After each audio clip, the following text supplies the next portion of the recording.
Reported by Fox News, guys, Mike McCarthy, head coach, the next head coach of the Dallas Cowboys. McCarthy replaces Jason Garrett, who was officially let go yesterday. McCarthy won a Super Bowl with the Packers a decade ago, but was fired by the team 12 games into the 2018 season.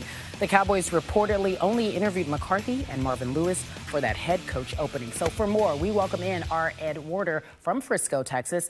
What more can you tell us about how this all came about, outside of the fact that he spent the night there at Jerry Jones's house, in terms of hiring Mike McCarthy so quickly? Yeah, you're right, Carrie. You know, one day after announcing that Jason Garrett would not be back as the Cowboys head coach, they've hired former Packers coach Mike McCarthy as his replacement, a veteran coach who contributed to Garrett's demise by twice ending Dallas seasons in the playoffs, arguably with inferior teams. The Cowboys were motivated to act decisively once they were impressed by McCarthy because he remained a potential candidate with three other teams with whom he interviewed, the Giants, Browns, and Panthers.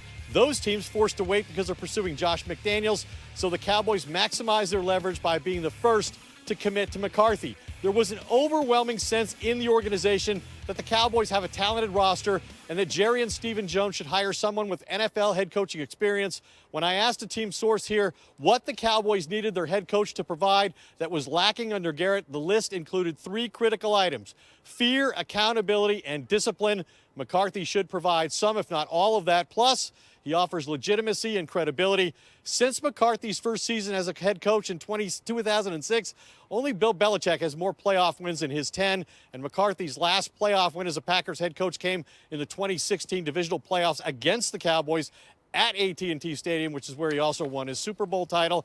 And Carrie, people in the league who have worked with McCarthy believe he can function and win in the unique Cowboys organization where Jones maintains a very public role in the football aspect, uncommon among NFL owners. And there's really a sense that McCarthy was limited in Green Bay because of GM Ted Thompson's unwillingness to participate in free agency and the fact that he didn't embrace the analytics department that McCarthy developed there. Okay, so you say fear, accountability, and discipline, all the things they were looking for in a head coach. Jason Garrett was the Cowboys head coach for the past decade. So in your opinion, what changes will McCarthy bring to the Cowboys outside of what you mentioned? Yeah, I think McCarthy will probably require Dak Prescott and Ezekiel Elliott and other young players to convert to his preferred offensive system that's based on West Coast principles. Now, speaking to some of the offensive coaches here, I'm told the Cowboys incorporated some of those concepts in their playbook this year, but the verbiage will be massively different and require an adjustment, especially for Prescott. But the coaches here describe Prescott as being open-minded, someone who's, quote, a great learner. It'll be interesting to see who McCarthy's coaching staff is, because it's known the Cowboys want to retain some of the offensive coaches under contract already for next season. And that would include offensive coordinator Kellen Moore, quarterbacks coach John Kitna, offensive line coach Mark Colombo. And Kerry, there are a lot of people around the league who think that McCarthy needs to be willing to embrace some of those youthful ideas, because most of the coaches he'll bring with him are experienced NFL veterans. All right, Ed Warder, thank you so much for your report. I appreciate it. David, I'll send it back to you. Okay, Carrie, Mike McCarthy and Aaron Rodgers, of course, were joined at the hip for so many years. Hard to evaluate one without the other. With Rodgers as his starting QB, McCarthy's Packers won 43 games more than they lost. With all other quarterbacks, McCarthy won just 5 more games than he lost. And those weren't all backups either. Yes, he had Brett Favre for a few years there in Green Bay as well. For more on this, we bring in our NFL front office insider, Mike Tannenbaum. I think that the critical relationship here is Mike McCarthy and Dak Prescott. And McCarthy worked great with Rodgers in the beginning for many years. How do you see it going with Dak? I think it's going to go really well. Dak Prescott is a young, productive player. He's 40-24 as a starter. And when you look at Mike McCarthy's tenure overall, David, he's 125-77. He's also won a Super Bowl. I think sometimes we overcomplicate things in sports. He's a living, breathing Super Bowl winning quarterback that won a lot of playoff games with Aaron Rodgers. I think this is a really good hire by the Cowboys. Okay, is there a downside? I'll just play devil's advocate. A lot of people say Mike McCarthy left a lot on the table. He had Aaron Rodgers, one of the greatest quarterbacks of all time, and he won 1 Super Bowl. If you had to say there's a downside here, what would it be? Well, I think that's a fair point that Aaron Rodgers is all-time great. They only won one, but there's obviously a lot of head coaches like a Pete Carroll that's only won one Super Bowl.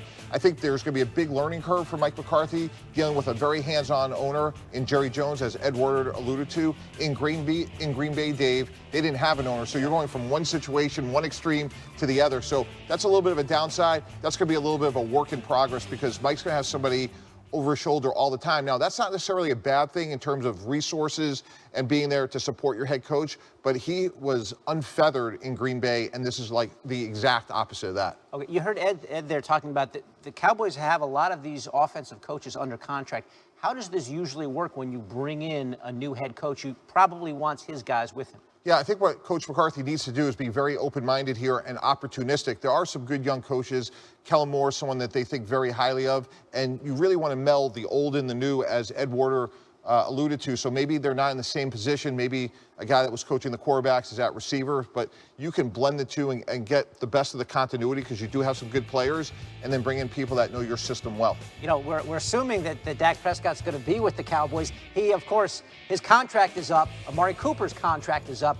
How do you see this offseason going for Dallas with those big questions hanging over them? Yeah, Dave, starting with Dak Prescott, he's either going to sign or they're going to franchise him. He's a young, productive player. Again, he's 40 and 24 as a star in the NFL. Those quarterbacks are hard to find. I've tried for 2 decades. It's really difficult to do.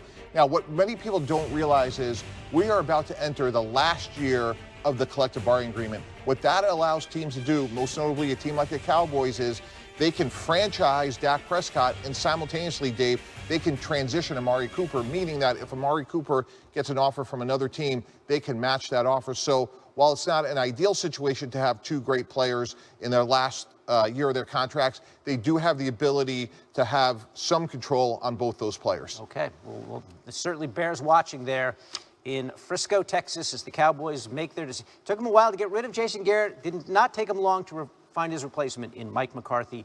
Mike Tannenbaum giving us his thoughts on that decision. Carrie?